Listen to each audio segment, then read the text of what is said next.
feria de Poltava estuvo usted maravillosa, una auténtica maravilla. En el 73, imposible. Me habla usted de la prehistoria. De actores los de antes. No puedo vivir sin ella. Hasta el ruido de sus pasos es maravilloso.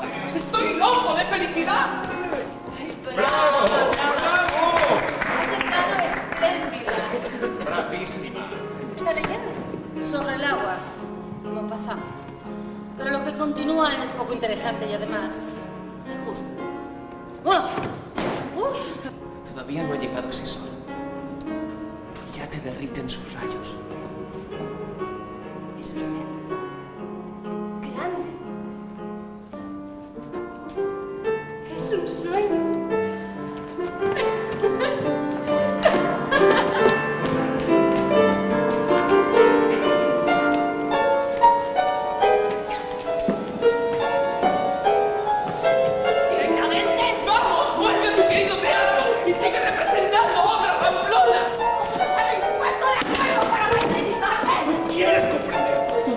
Está llamándote, nena.